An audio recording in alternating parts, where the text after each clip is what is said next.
Welcome everyone to a brand new episode of your show, The Untold. I'm your host Fatemah, and I'm here with my co-host Dej Hoteri. How are you? I'm doing good, thank you so much.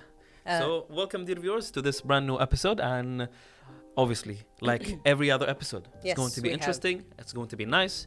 What do we have today? So today we have Dr. Fatemah AlAnsary. She has a PhD in cardiac rehab, and she's going to talk to us about her field, the challenges, and I can't wait to know more about her field. Actually, We have it's lots very of questions. interesting. Yes, also. All right, we can't wait.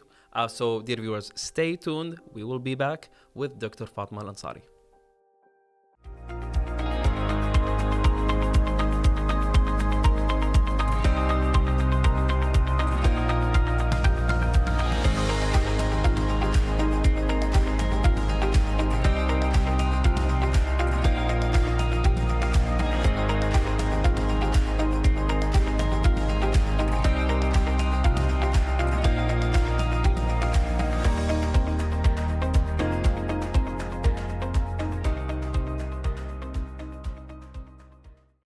Welcome everyone, and now we have with us Dr. Fatemah AlAnsary. How are you? I'm fine. Thank you for having me. It's a pleasure. Thank you for being I'm here. very honored. Thank you so much. Thank you. So, Dr.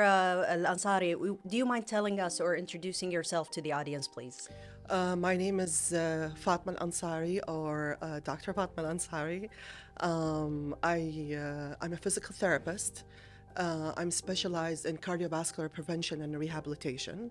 I work in Jabra Hospital, which I'm very proud of, being part of the Jabra family. And I've been working as a physical therapist for almost 22 years now. I have a master's degree and a PhD, both in cardiovascular prevention and rehabilitation. And that's pretty much it. That's in a nutshell.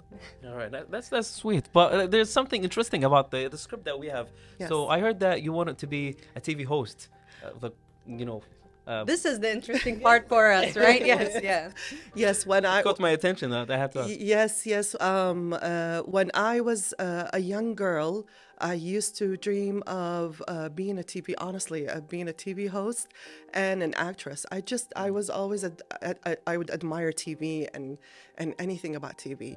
So I would read to my cousins while we would play the pages. So the index, I would read the name or the title of the page, and I would read the number of the page as if it's the time of the program starting, and I would have all my cousins in front of me, and so that grew, that little dream of mine grew until I was in high school, and then that shifted a little bit. So, it didn't actually influence your current career?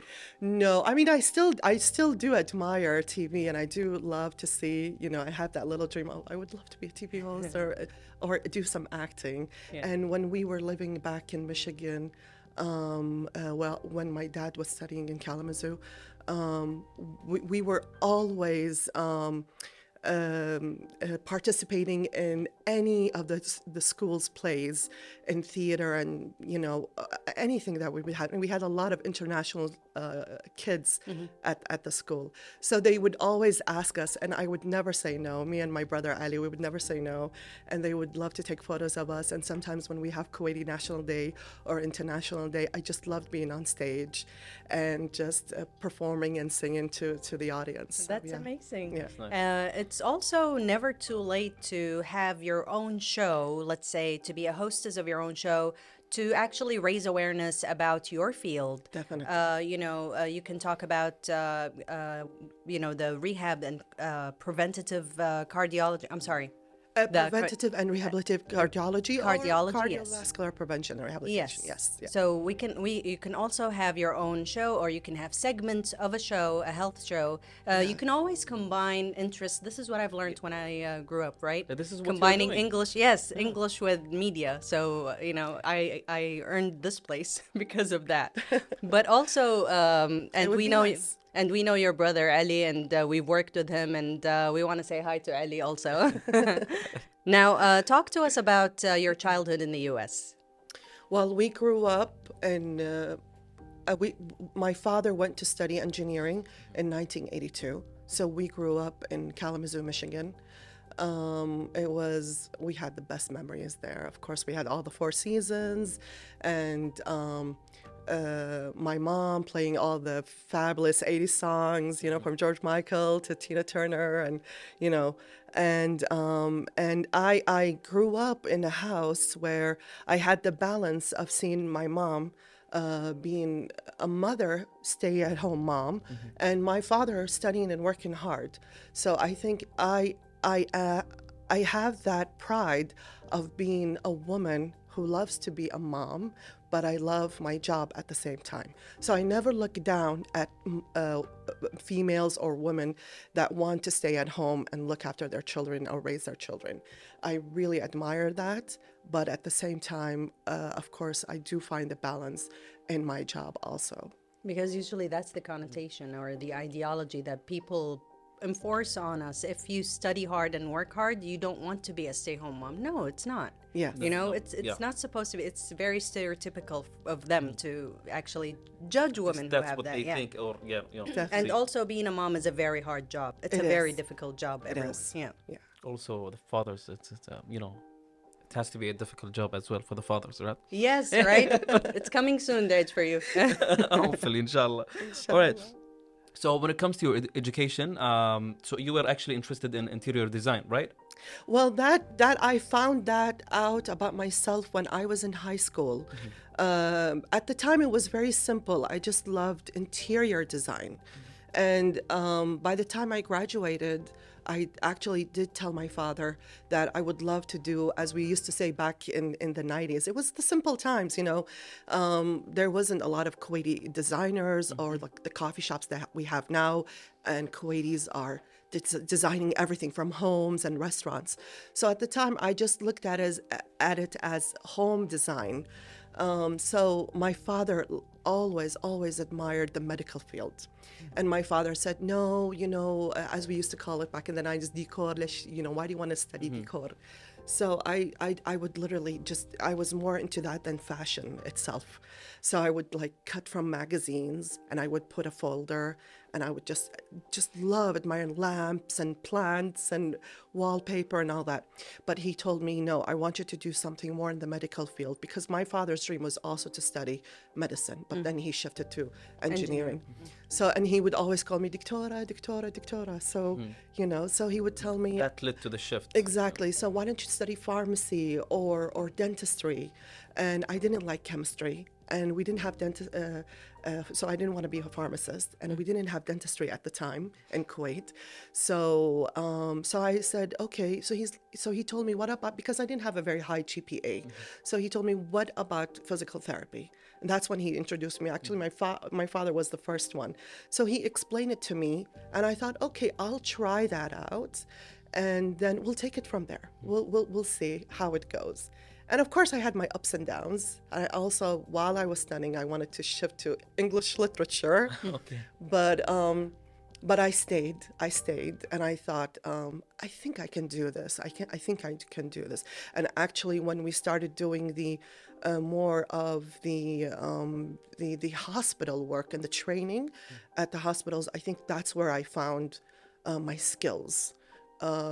How I would be interacting with patients, how I educate patients, how I would raise their awareness, and that just like clicked. Something clicked in me. Like, okay, I think I can deal with this, and so I still have that till this day.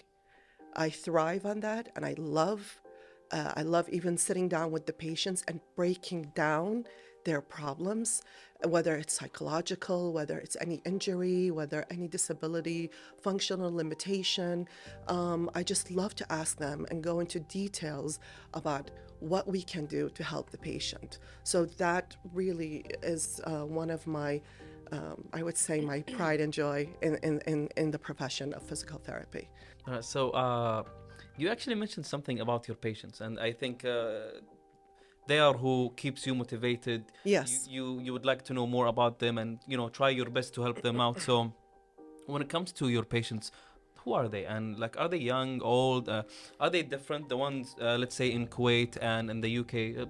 Can you tell us like more stories about them? Definitely. Well, I do see a range of patients between the 30s mainly till like 80s, in their 80s, because with cardiac diseases and cardiac events, you can see a wide range of across the, and mainly in men. Patients with heart disease. So I see all sorts of ages. I see athletes who have heart diseases, and or they would find out either from training too hard, or they would have the family history. And of course, the usual patients who do have risk factors of obesity, high cholesterol, diabetes, and also, of course, family history.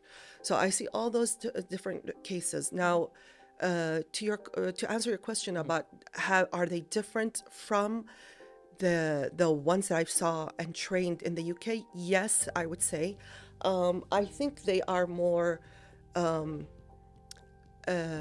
knowledgeable about their cardiac event and their cardiac health and the information. No, in the UK. And when I was training in the cardiac rehabilitation center at the hospital, I would have patients, very old patients, and I would do group therapy exercises. And I mean, the cardiac rehab program is a big program, but there's part of it. One of the components is group therapy exercises. And literally everybody would come, everybody would attend, even those patients that are on wheelchairs and they're very old, but they would come for the social support. They would come, sometimes we would play for them music, and they would come even if they're just doing upper limb exercises. Here in Kuwait, I have found that the patients have changed. They're more conscious now and aware and educated about their condition, which I really, really admire. And I love to work with patients who are educated. Yes. I think I'm never against patients who, because you've heard a lot of doctors when they say, no, don't Google, don't look up the internet. That's right. I actually am totally the opposite. I love that challenge with my patients when they come to me and they tell me, Doctora, I looked up the internet and I found this and that and that. So I would tell them, I would slowly talk to them, find out what they did, what they found, and then I would connect the dots for them. And I would tell them, okay, there are some things that you read is wrong. There are some things that you read that is right. And I will enlighten my patients and explain to them what is the latest research or what they need to know. And then, of course, if they need to be referred to their doctor. But I never look down at patients and make them feel bad because they Googled their information. Google is a big exactly. problem, yes. They have a total right, but I think they need to be guided. Somebody needs to guide them and give them that confidence. Yes. But always refer back to any healthcare professional about your questions to be answered. So yeah.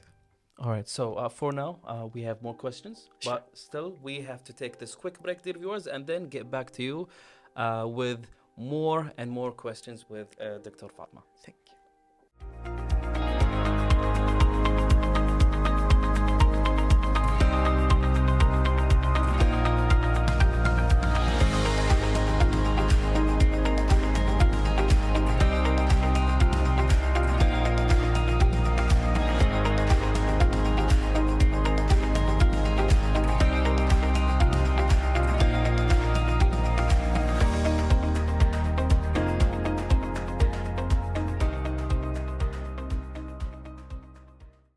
Welcome back, everyone. We are still here with our dear guest, Dr. Fatemah AlAnsary. Now, Dr. Fatemah, if you can please tell us a little bit about your field. Let's talk about stress management. What are some of the ways or simple ways that you deal with stress, and not just when you have challenges on a personal level, but also with patients? Yes. Well, I think there's, for me, I deal with stress either if I'm at work or I'm at home. after, especially after going back from work. So when I'm at work, if I am stressed with, for instance, doing patients' documentations, or if there was a time that for many months that we were working till probably I was working every day till 5 p.m. It was right after COVID, and we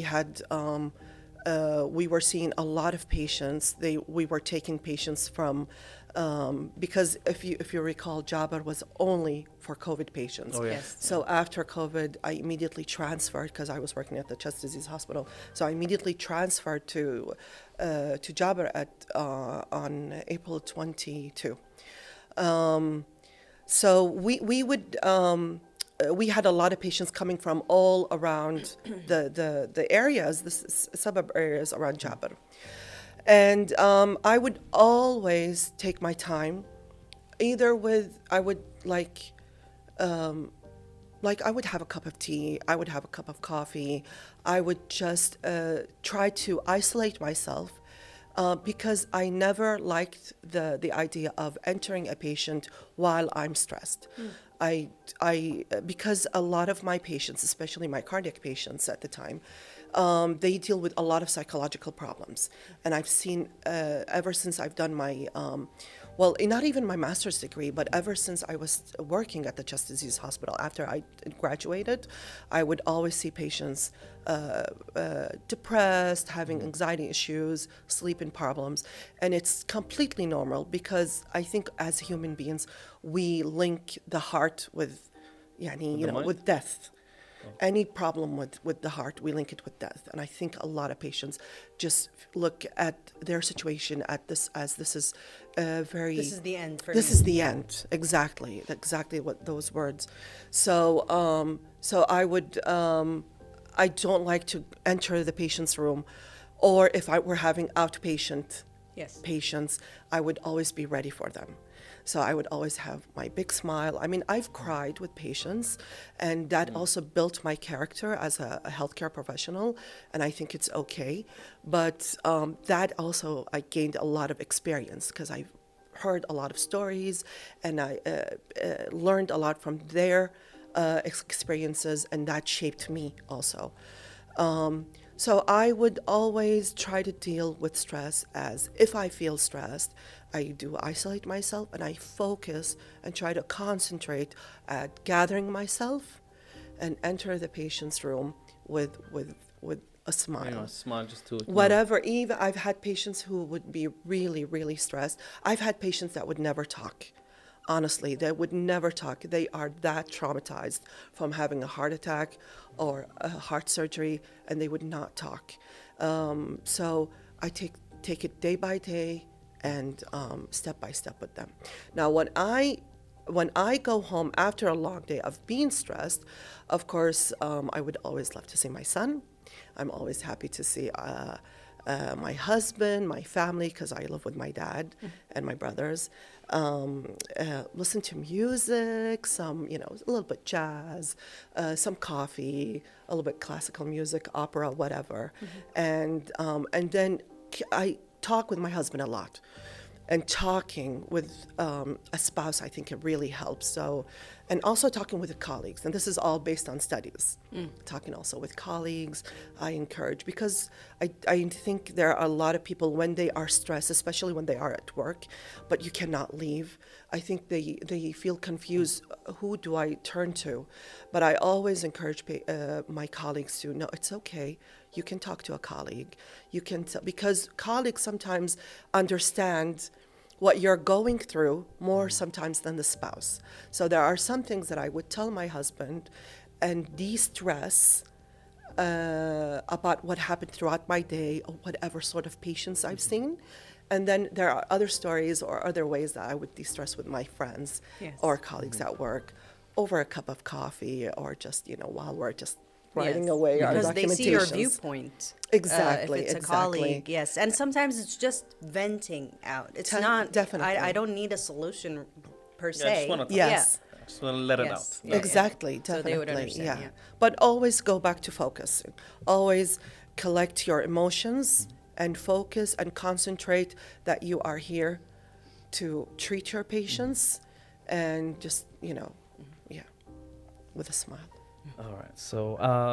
So as you said, sometimes people when they overthink stuff, uh, they may become ill, or maybe they have an increased chance of having, let's say, some sort of illness just because they think about something. Let's say, for instance, the Google example you gave. Yes. So sometimes even when I myself search something on Google, I found out that I have something very I'm gonna die tomorrow. That's it. Yes. But then when I seek a doctor, it's a total different. It's the total opposite. I mean, I know you want the patients to look and search, but when it comes to reading stuff online and reading things and being worried about a certain illness, don't you think that this might be harmful for them instead of Well, that's why we educate the patients that never take a step without referring to your doctor.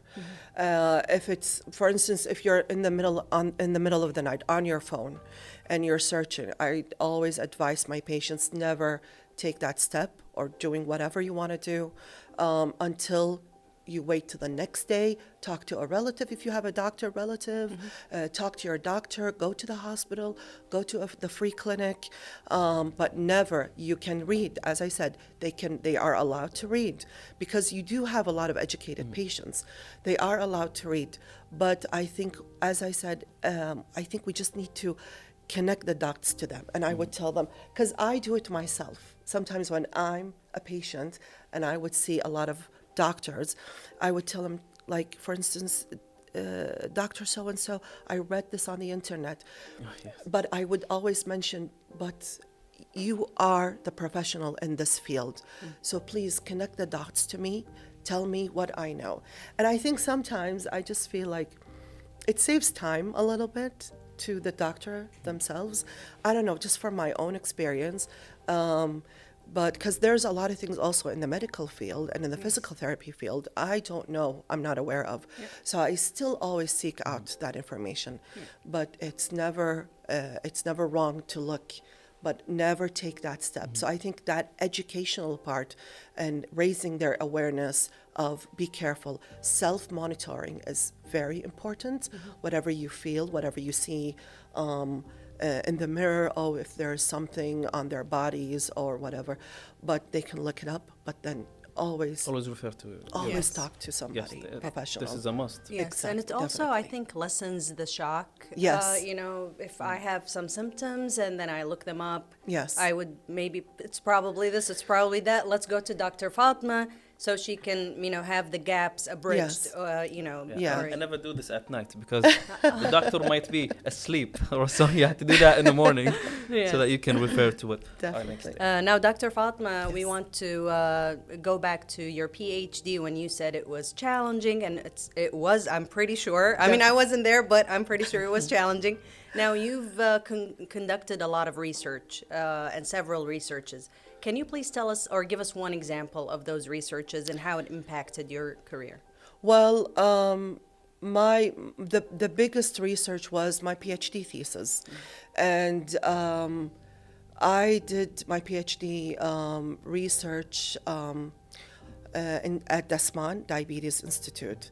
I was very, very fortunate. I went to, it was right in the beginning of my first year of PhD. So I went and I was looking up at the studies, and I saw one of the studies that was really, really amazing back in the 80s by Dr. Jassim Ramadan. Allah yarhamah, maybe his soul rest in peace. He was actually the first one to do the cardiopulmonary exercise testing, which we do in cardiovascular rehabilitation. But he worked with athletes. So I called him up and I went to see him at Dasman. And at the time I had a completely different idea of what to do for my research study. So he told me, Fatemah, why don't you do your study here? And I told him, honestly, really? He said, yes. We have the cardiopulmonary exercise testing. You can bring your patients here. You can recruit patients from the Amiri Hospital, and you can see them here. Just do the paperwork, and they have the fitness and rehabilitation center at Bisman. And it was the best time of my life. It was honestly the best time of my life. And so he was my collaborative supervisor along with my PhD supervisors in the UK. And then Dr. Jassim left, and then I continued with another doctor for my PhD thesis. Now, what I was looking into, I designed a small cardiac rehabilitation program for the patients, which would include for them to come 2 to 3 times a week to do their exercises. And usually it's all tailored, individualized to each patient. And they were very mild patients that had a heart attack. And so I had looked at them. So I did the cardiopulmonary exercise testing, which is gas analysis through a computer while they are on the treadmill or the bicycle. And I chose the bicycle, of course, because it's more safe. And then I wanted them to answer some questions. So I took those measurements before and after 2 months of exercising. And I saw, of course, there were some dropouts, which is normal because it's a 2-month research study. And usually people with doing exercises, you know how it is, people get bored and all that. But I had tremendous results with those who were committed. That's very nice. Wow. To the exercise, yes. And you won't believe they were like in their 70s. And they were Mashallah. running on the treadmill by the end of the program. And they were swimming, and some of them were doing yoga, and it was just amazing. So because with cardiac rehab, you can start Change somewhere. someone's life. That's Yes, exactly. You can start somewhere, but you have to also guide them in doing any other physical activity. definitely, of The more they're physically active, and even after they finish the program, I would always encourage the patients to continue being physically active or in doing some sort of structured exercise That's Yes. right. That's to keep their heart healthy. I mean, they're very fortunate to have joined your program, I believe, and congratulations Thank on you, thank reaching you. that, back then. I mean, now you have more expertise in that field, but once you start, the minute you started, it wasn't all clear, I guess, Yes. right? Yeah. Definitely, So definitely was yeah. there. All right, doctor. So we reached the end. So before we, wrap the episode, we would like you to look at your camera and tell the people an advice, let's say, or something, you would like the people to know regarding your field or anything. Just in general? Yes, definitely. Well, I would just say always ask anything that anybody, I think, whether professionals or any person, never be afraid to ask questions, never be afraid to take the challenges, take several steps back if you are worried about something, if you do have feelings about changing your profession or shifting your career, it's totally fine. But just enjoy life. Life is amazing, and just focus, a lot of focus and concentration. Thank you And very keep a much. smile. Yeah. And keep a smile, always keep a smile and be Oh, and friendly. That's before you- exactly, yeah. I'm sorry, before you conclude, is it okay, and I hope this is not edited, is it okay that we do a part 2 of the interview? Because we still have a lot of questions. I'm going to talk to my producer. I don't know if it's okay for you. Totally fine. Okay, totally thank you very fine. much. Thank you. We're gonna have I'm a part 2 honored. definitely. I would Thank honor. you. This was an amazing interview. I was Thank you, enjoying حبيبتي. every. هسلاح ما قلت شيء بعد. Thank you. Okay. All right. So, dear viewers, we will take this quick break and then wrap the episode. Stay with us.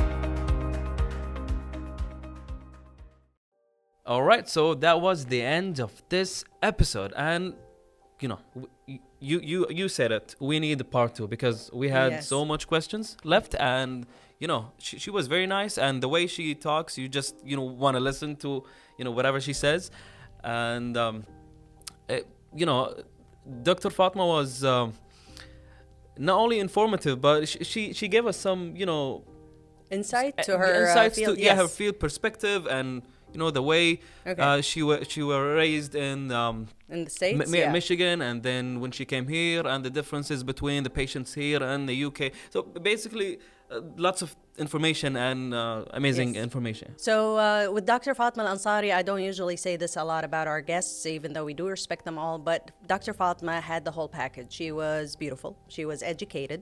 She knew how to simplify her field for us when we were asking her all these questions. And at the end, we asked her if she didn't mind doing a part two of the interview, and she was like, yeah, just go for it. And I can't wait to see her again on the Untold. Can't wait to. All right, so yes, that was the end, dear viewers. We hope you enjoyed it. Stay safe, and we hope to see you again in the next one.